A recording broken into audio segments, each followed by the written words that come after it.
निमाई, पुत्र निमाई, मेरी पुस्तक तो लाना। पुत्र निमाई, अरे पुत्र मेरी पुस्तक तो लाना।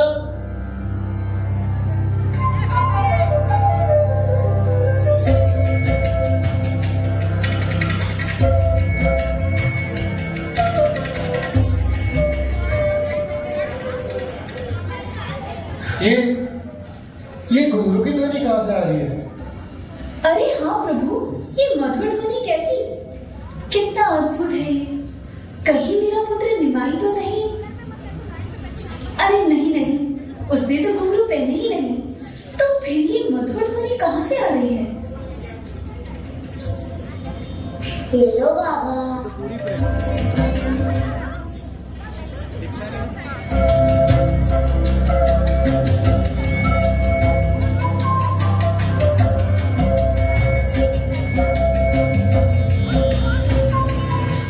अरे प्रभु, देखिए तो ये पदचिन्ह, ये असाधारण है।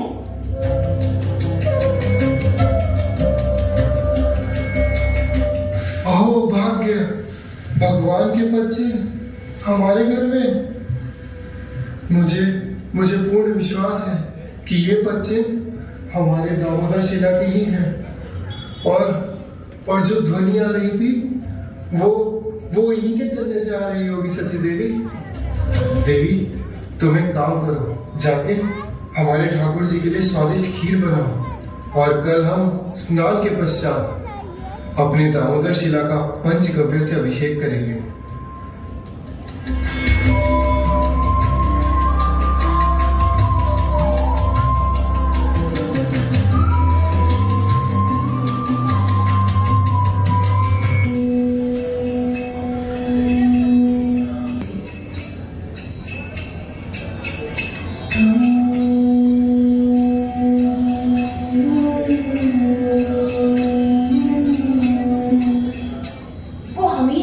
हरिनाम में मग्न रहते।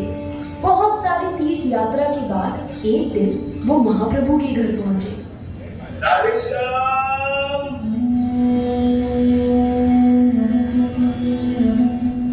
उन्हें देख महाप्रभु के पिताजी जगन्नाथ मिश्र उठ खड़े हुए और उनको प्रणाम किया।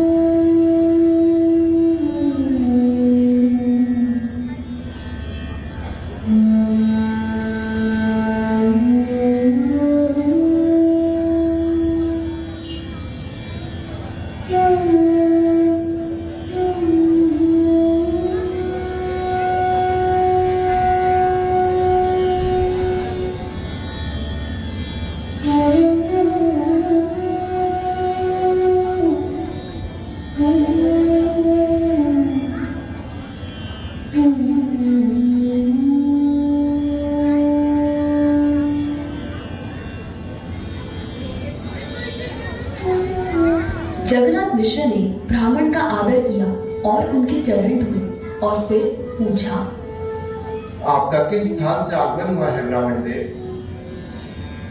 मैं इन जागतिक वस्तुओं से सर्वथा निरपेक्ष हूं, अतः मैं सर्वत्र भ्रमण करता रहता हूं। तीर्थम कुर्वन्ति तीर्थानि, यह तो इस जगत का सौभाग्य है कि आप सर्वत्र भ्रमण करते रहते हैं।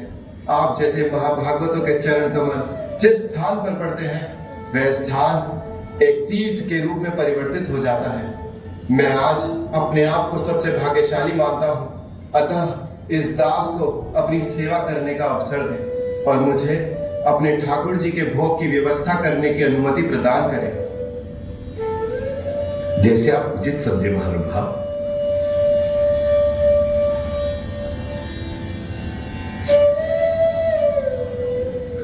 सची देवी, सुनो, एक ब्राह्मण आए हैं। लगता है भगवान हमारी सेवा से प्रसन्न है, जो हमें वैष्णव सेवा का अवसर प्रदान किया।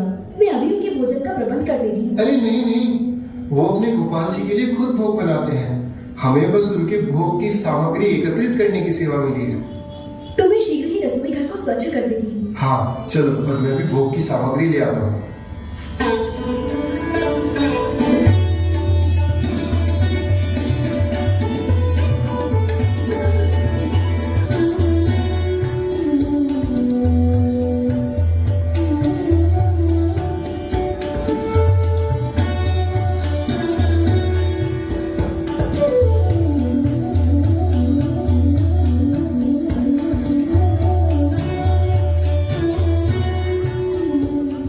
नहीं ब्राह्मण देव, आपके ठाकुर जी की भोग की सामग्री उपस्थित है।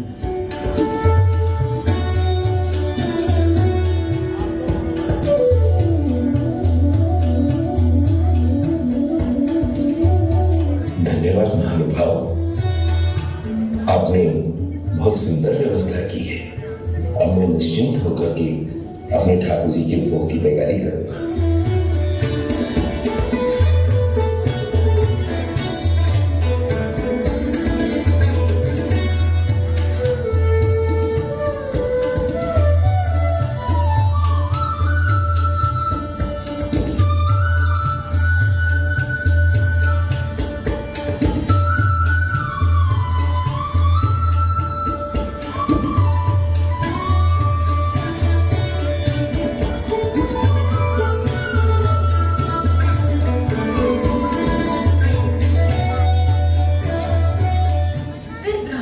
बहुत अच्छे से भोग बनाया और अपने ठाकुर जी को अर्पण किया। अब क्योंकि महाप्रभु हम सबके दिल में परमात्मा के रूप में रहते हैं, तो उन्होंने अपना स्वरूप ब्राह्मण को दिखलाने का निर्णय लिया। जैसे ही ब्राह्मण भोग को गोपाल जी को अर्पण करने के लिए बैठे और उन्होंने भगवान पर ध्यान लगाया।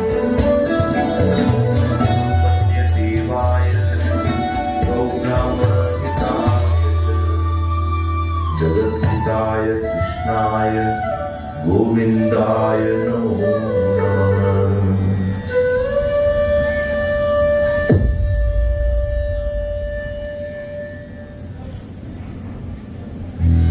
हे कृष्ण, इस नटखट बालक ने मेरे ठाकुर जी का भोग खा लिया। हे राधा, हे कृष्ण। निमाई! प्रभु, बालक है, आप तो समझदार हैं। जिसे सही और गलत का विवेक हो उसे तो समझाया जा सकता है। ये तो बालक है, इसे दंड देना उचित नहीं होगा। आप निराश ना हुए प्रभु, भगवान सब जानते हैं। उनकी इच्छा के बिना कुछ नहीं होता। आप व्यथित ना हो, घर में जो भी फल उपलब्ध हो ले आइए, मैं वही अपने ठाकुर जी को भोग लगा दूंगा। अगर आप मुझे अपने दास के रूप में स्वीकार करते हैं तो मुझे अपनी सेवा करने का एक और अवसर प्रदान करें। मुझे संतुष्टि तभी होगी जब आप अपने ठाकुर जी को भोग लगाकर प्रसाद ग्रहण करेंगे। कृपया हमें अपने अबोध बालक की चंचलता का दंड ना दें, हमें सेवा का एक और अवसर प्रदान करें। उचित है। यदि आप इतना आग्रह करते हैं तो मैं अपने ठाकुर जी के लिए पुनः भोग बना लूंगा। जी, मैं अभी आपके भोग बनाने की व्यवस्था कर देती हूँ। धन्यवाद प्रभु।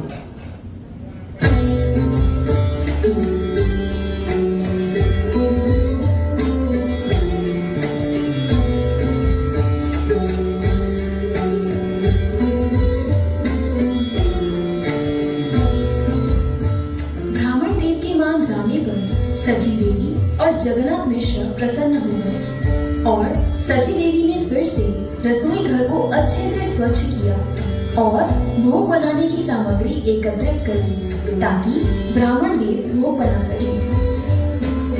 गोविंद दामोदर माधवेति। देवी, तुम ऐसा करो, जब तक ये ब्राह्मण अपने ठाकुर जी को भोग लगाकर प्रसाद ग्रहण नहीं कर लेते, तुम निमाई को पड़ोस के घर में ले जाओ। मुझे इस बालक की चंचलता पर कोई विश्वास नहीं है। हाँ, ये सही रहेगा।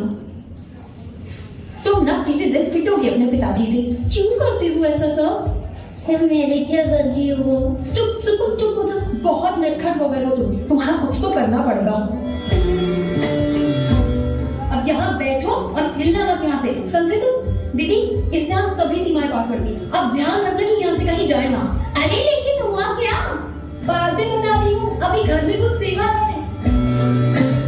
क्यों रे नटखट, क्या किया तूने इस बार?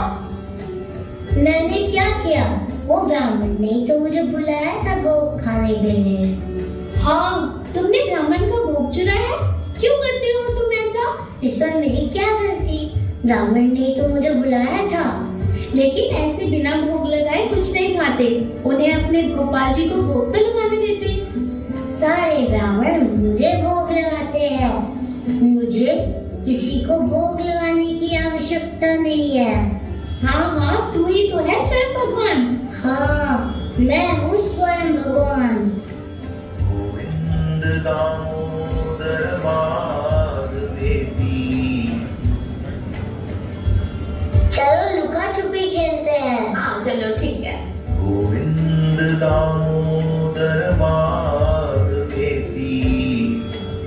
गोविंद दामोदर माधवेति।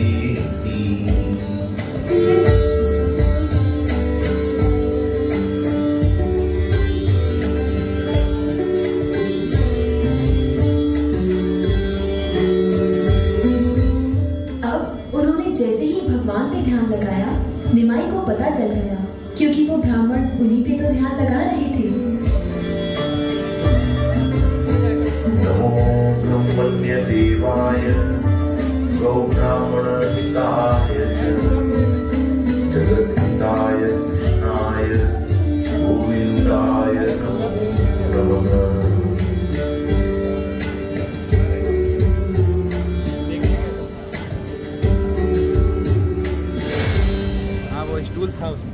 हे कृष्ण, इस नटखट बालक ने पुनः मेरे ठाकुर जी का भोग खा लिया। हे कृष्ण, हरि हरि।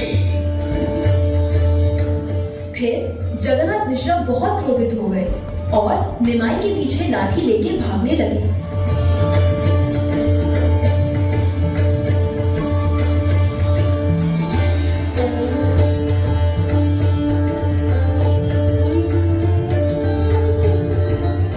आज तुम नहीं बचोगे। क्या समझ रखा है मुझे? तुम्हारी उद्दंडता बढ़ती जा रही है। छोड़िए ना, वो तो बालक है, उसे अपने अच्छे और बुरे की समझ नहीं है। आप तो बालक नहीं है ना, जाने दीजिए उसे। उसे पीट कर आपको क्या मिलेगा? बालक तो होते ही नटखट है, उन्हें इसे पीट कर सिखाना उचित नहीं है। मिश्र जी, इसमें बालक की कोई त्रुटि नहीं। प्रभु की इच्छा के बिना कभी कुछ नहीं होता। ऐसा प्रतीत होता है आज मेरे ठाकुर जी को भूख लग ही नहीं पाएगा। फिर विश्वरूप निमाई के बड़े भाई वहां पर आए।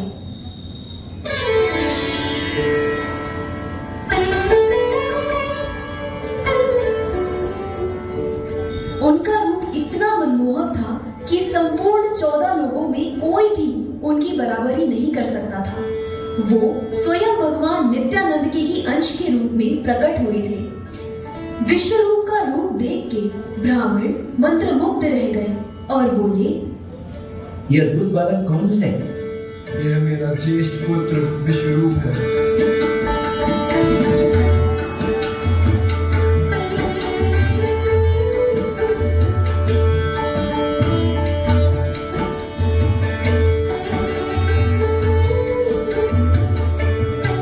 धन्य है, धन्य है इस अद्भुत सौंदर्य संपन्न बालक के माता पिता। आइए ब्राह्मण देव, आसन ग्रहण करें।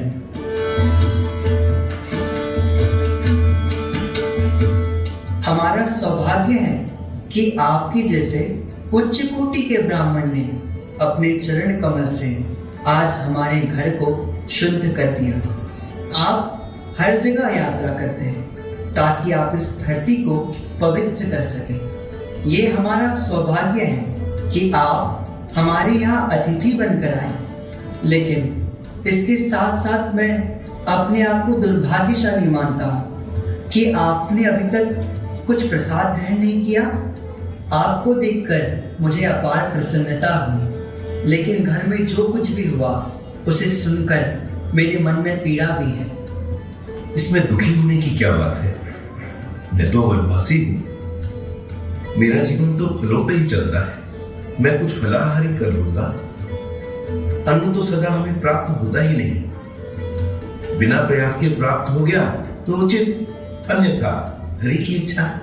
कुछ तो सेवा का अवसर दीजिए। आपका दिव्य स्वरूप देख करके ही मैं तृप्त हो गया। जाइए, घर पर जो भी फलाहार उपलब्ध हो वो ले आइए। उसी को पाकर मैं संतुष्ट हो जाऊंगा। आप तो दया के सागर हैं। आप जैसे महान संत तो पर दुख दुखी होते हैं, लेकिन मुझे आपसे पूछते हुए संकोच हो रहा है। यदि आज आप अपने गोपाल जी के लिए भोग बनाएंगे तो इससे मेरे परिवार के सारे संकट दूर हो जाएंगे और मुझे अपार प्रसन्नता होगी। मैं पहले भी 2 बार भोग बना चुका हूँ, परंतु ऐसा प्रतीत होता है मेरे प्रभु की आज इच्छा ही नहीं है। तो फिर मैं व्यर्थ प्रयास करूं ही क्यों? किसी के घर में हजारों पकवान हो सकते हैं, परंतु उसका आस्वादन वो तभी कर सकता है जब मेरे प्रभु की इच्छा हो। चाहे जीव कितना भी प्रयास करे, परंतु उसमें सफल वो तभी हो सकता है जब मेरे प्रभु की इच्छा हो। अब मध्य रात्रि का समय हो चुका है। क्या ये उचित होगा कि इस वक्त ठाकुर जी के लिए भोग बनाया जाए? कृपया और कोई व्यवस्था ना करें, मैं फल ही ग्रहण करूंगा। आप समय की व्यर्थ चिंता मत करिए विप्रवर। देखिए मेरे पिताजी अप्रसन्न बैठे हैं। यदि आप भोग बनाएंगे तो परिवार के सारे सदस्य प्रसन्न हो जाएंगे। बस यदि आप इतना आग्रह कर ही रहे हैं तो फिर जैसे आपकी इच्छा।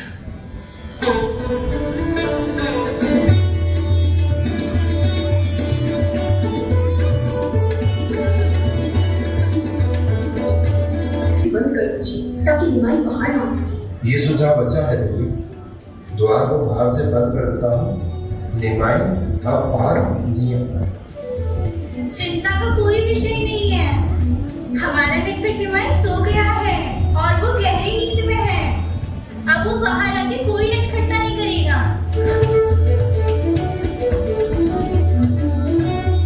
फिर ब्राह्मण ने भोग की थाली तैयार करी और वो उसे भोग लगाने के लिए बैठ गए। उन्होंने भगवान श्री कृष्ण पर ध्यान लगाया। अब निमाई तो भगवान है और वो परमात्मा रूप में सभी के हृदय में वास करते हैं, इसीलिए वो सब कुछ जानते हैं। निमाई ब्राह्मण के सामने प्रकट होना चाहते थे और उन्हें अपना वास्तविक रूप दिखाना चाहते थे। फिर भगवान की इच्छा से सब गहरी नींद में सो गए और वो द्वार पे लगी रस्सी भी खुल गई। अब निमाई वहां जा पहुंचे जहां ब्राह्मण भोग लगा रहे थे।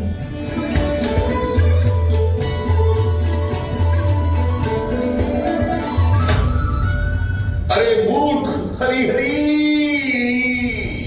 हे ब्राह्मण, आप एक महान भक्त हो।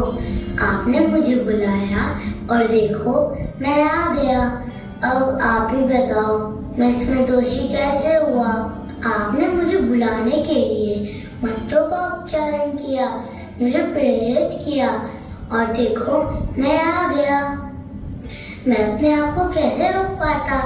आप निरंतर मेरा ध्यान करते हो, अतः मैंने आपके सामने आने का निर्णय लिया।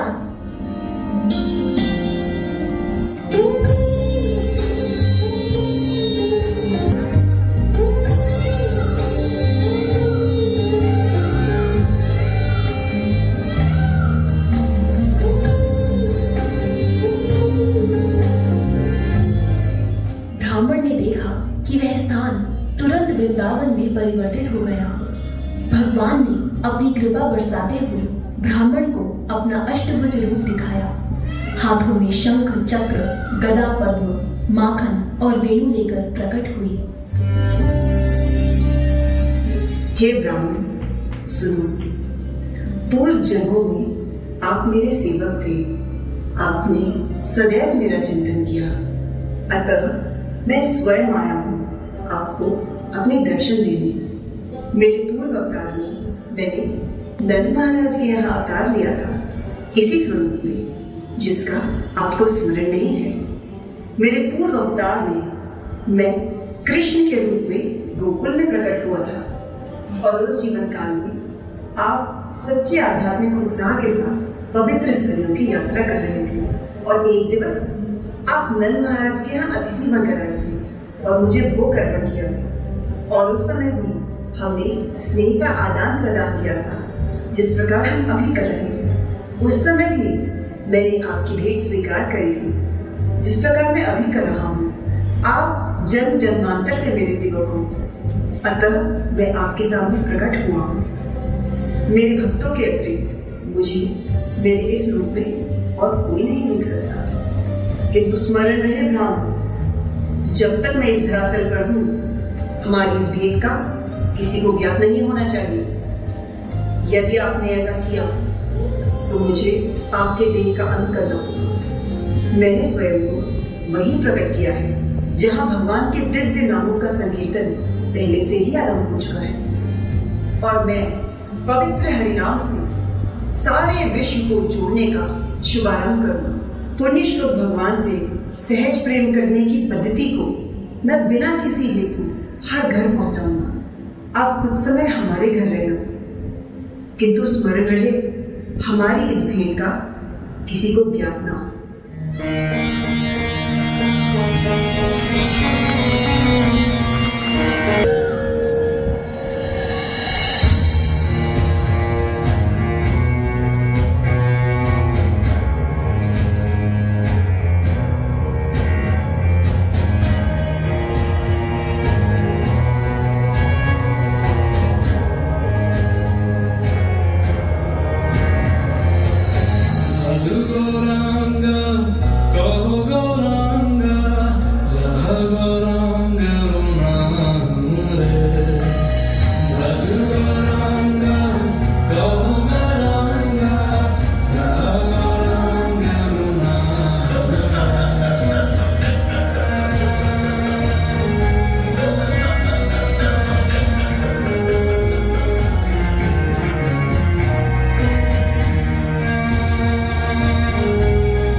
बोलना पड़ेगा, जोर से बोलना पड़ेगा, हरि बोल, और जोर से हरि बोल, हरि बोल। आज लास्ट दिन है, क्लब का दोपहर तक चलेगा। मतलब जो कल्चरल प्रोग्राम हम लोग 6 दिन का 6 ड्रामा लिए थे, आज से ड्रामा है ये, तो बहुत सुंदर से बच्चे लोग अभिनय किए हैं। बीच में एक दिन हम लोग किए नहीं, 7 दिन में। तो अगले साल ये भी अगर दीपिका माता जी का हेल्प हो जाए वो भी पूरा हो जाएगा। माता जी को प्लीज थोड़ा स्टेज में आने के लिए कष्ट कीजिए।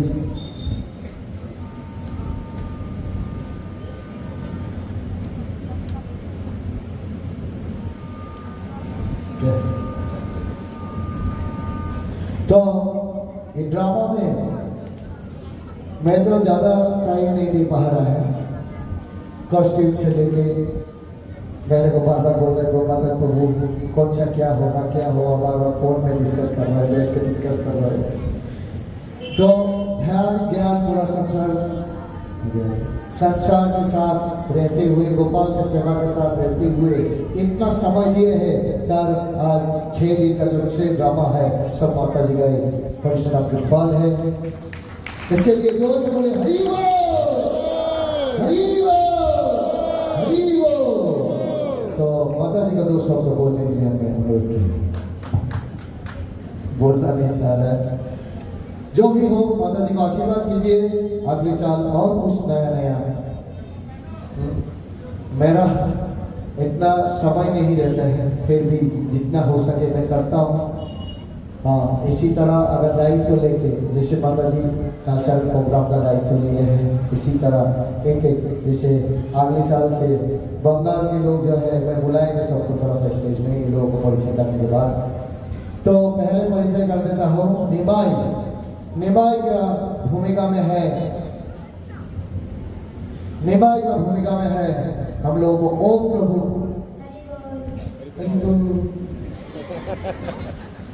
कैसा लगा आप लोगों को? बहुत से बोले हरि बोल, हरि बोल, हरि बोल। कैसे रहते हैं? मेरे को ये याद आया, जैसे मुख फुला के रहना। जब सेंटर में गाली देता है, मैं कुछ खराब करते हैं, मैं जब कुछ बोलते हैं उसी नजर से मैं अभी भी देख रहा हूँ। जैसे ही मेरे को ऐसे लगा, आइए मनीष प्रभु, आइए आपको बहुत इंतजार कराया था। तो अमन प्रभु है ये। अमन प्रभु के लिए बात जोरदार हरि बोल। कैसे लगा ब्राह्मण का अच्युत प्रभु? सब जगह में आभार चलता है, लेकिन इसमें ज्यादा आभार बहुत अच्छा लगा। बाकी जगह में हमारा थोड़ा सा ब्रेक लगाना पड़ता है आप लोगों को। इसमें पूरा मेरे को भी रुला दिया इसने। साक्षात भगवान को उच्छिष्ट जैसे शरीर में लगा रहे थे, उसी जगह मेरा भी लग रहा है, अंदर से कुछ रोना लगा गया है। इसके लिए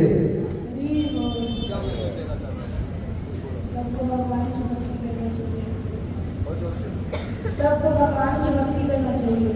कैसे भक्ति करने का पहला स्टेप क्या है? हरि नाम जाप। ज्यादा टाइम का वेस्ट मत कीजिए। वहाँ स्टॉल है, ले लीजिए। आज शेष दिन लेके क्या करना है? हरे कृष्णा कृष्णा कृष्णा हरे हरे, हरे राम राम राम हरे हरे। ये महामंत्र जाप कीजिए। ये है हम लोग का हर्षिता माता जी। हरे कृष्णा। ये निमाई मामा चौथी माता हुए थे, है ना? कैसा लगा आप लोगों को? हरि बोल। अच्छा लगा? हरि बोल, हरि बोल। बहुत अच्छा लगा, मेरे को तो बहुत अच्छा लगा। हरि बोल। लेकिन दुर्भाग्य का विषय है, अगले साल से कुछ नहीं मिलेगा। ड्रामा अगर सेंस नहीं है, उसको रोल नहीं मिलेगा। तो 1.5 साल पहले मैं जब ड्रामा का कास्टिंग किए थे बेला का, तब ये इतना सा था। 1.5 साल में इतना बड़ा हो गया। 1.5 साल में इतना बड़ा हो गया है। तो इतना सा था, आते हैं हरे कृष्ण राम सिंह तो कर गया। अभी इतना बड़ी हो गया है। अगले साल से और छोटा का रोल नहीं मिलेगा। कृष्णा जैसे छोटा किया है, फिर भी कुछ कास्टिंग में नया ड्रामा हम लोगों को लेना पड़ेगा। ये है दिवांशी माता जी। हरि बोल। कैसा लगा दिवांशी माता जी कहते हैं? हरि बोल। कृष्ण का रोल करने में बहुत मजा आता है इसमें। और ज्यादातर कृष्ण का ही रोल मिलता है। उसके लिए बोले हरि बोल, हरि बोल, हरि बोल। ये छोटी दीदी प्रतिभा माता जी, हरि बोल, हरे कृष्णा। कैसा लगा प्रतिभा माता जी का साई ग्रुप, है ना? हमेशा साई ग्रुप में रहते हैं। जब पहले इस्कॉन में आते थे तब मुंह से बातें नहीं निकालता था। काल में माता जी को दिखा रहे थे, देखिए प्रतिभा भी ये लोग ऐसा खेलने लग गया। जहां बैठते थे वहां बैठे रहते थे, चुपचाप कुछ बोलेंगे तो इतना छोटा बोलते थे। अभी शाम के प्रभाव से भी काले काल ये लोग ऐसा खेलने लग गया। मतलब देखिए इसका भी थोड़ा सा बढ़ने लग गया। और विश्वरूप स्तुति माता जी, हरे कृष्णा। कैसे लगे स्तुति माता जी का रोल?